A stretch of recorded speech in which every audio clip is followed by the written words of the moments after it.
And thank you for joining us for KREM 2 News 10 at 10, where we give you more news in less time. Let's get started. Downtown Spokane is getting more money to help clean up the city center. The Spokane City Council made that decision tonight. KREM 2's Cody Proctor giving us a recap of what that means. Cody?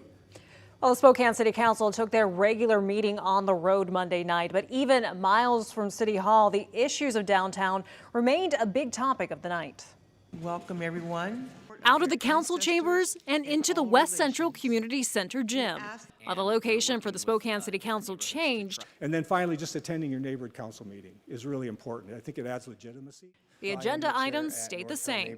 That included a vote to approve nearly $470,000 of American Rescue Plan funds to go to the Downtown Spokane Partnership. KREM 2 spoke with DSP President and CEO Emily Cameron, who says most of the money will go towards their clean team crews for the next 6 months. We're going to start with 7 days a week. We'll assess on a weekly basis the needs of the area to be able to stretch the dollars as far as we can. Another $166,000 of the new allotment will also go to implement the city's 2019 Innovation Alleyway Plan. While council members were pleased to pass the consent agenda, Councilmember Michael Cathcart also had words of caution. This is probably a drop in the bucket compared to what it will really take, not just to clean this up once and for now, but for the long term. Council President Betsy Wilkerson also applauded the vote, but took a moment to touch on the issues neighborhood councils spoke about during Monday night's session. So other parts of our city need to have the same attention as downtown does. Neighborhoods citywide. Now, this wasn't the first town hall style meeting the city councils had. They've had other meetings like this one in the past in both Northeast Spokane and in the East Central neighborhood. In studio, Cody Proctor, KREM 2 News. All right, Cody, thank you very much. Looking at weather now, even though the official start to fall just a few days away, sure did not feel that way today. Chief Meteorologist Jeremy Legoo standing by. And Jeremy, how warm did we get today? 80 degrees, Mark. It was a warm one out there, and I know I said we weren't going to do it again, but we did. It's still rather warm, 60 outside right now. Believe it or not, our average low temperature this time of year, about 50 degrees. We have an incoming storm, both from the east and the south and the north and the west, and those two are coming together. We wind up right in the middle of them. A little bit of storm activity down in the southern panhandle right now, but overall, those clear skies are something you are going to want to take advantage of. Clearing skies overnight means the aurora is happening right now and you can see it. You can go outside and see it if you get away from the city. Tons of reports coming in. Tomorrow, we'll have cloud cover and scattered showers taking us through the day. I think it looks a lot like what we saw yesterday. By Wednesday, the sun is back and we've got increasing sunshine and some warmer weather returning. Because we had 80 today, I bumped our temps up. 72 tomorrow with those scattered showers, 76 Wednesday, 77 on Thursday. All right, sounds good. Jeremy will check back in with you later in the show. In Idaho, the Department of Lands is auctioning off 8 state endowment-owned lots on Priest Lake, valued at nearly $11 million combined. The department says all the lots are under lease with cabins on them, and the land is held in trust. If someone who is not the current owner has the highest bid, the land goes to them. But they will also have to pay the value of the house and personal property on the land to the previous owner. That auction is on Saturday, September 21st at 10:30 a.m. at the Best Western CDA Inn.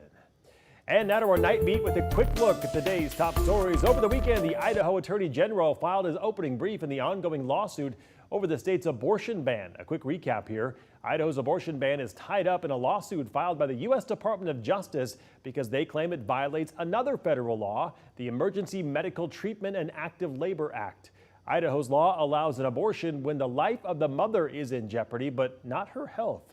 Earlier this year, the case was heard by the Supreme Court, who then sent it back down to the Ninth Circuit.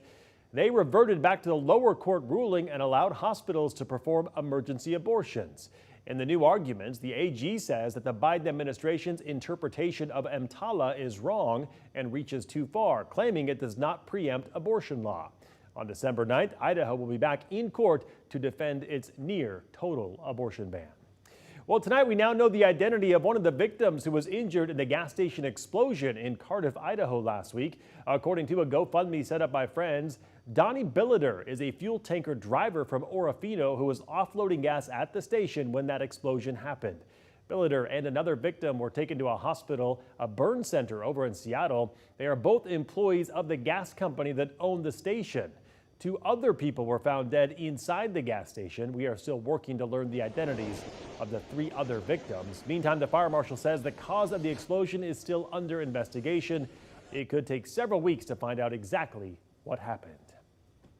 A suspect wanted for shooting his mother and stepfather in Franklin County has been arrested. Police say 28-year-old Daniel Martinez was found in Moses Lake.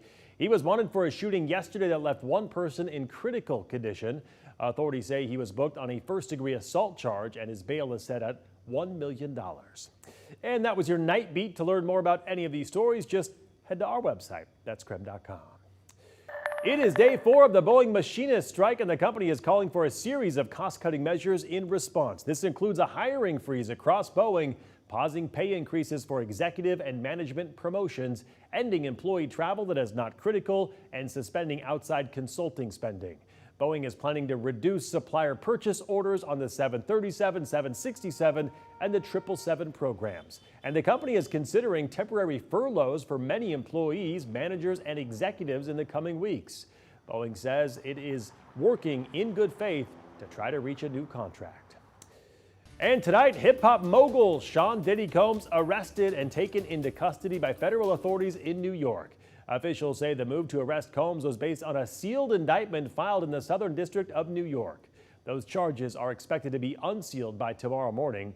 This comes after Combs faced recent accusations of sexual abuse and physical violence, and his homes in LA and Miami were raided by Homeland Security.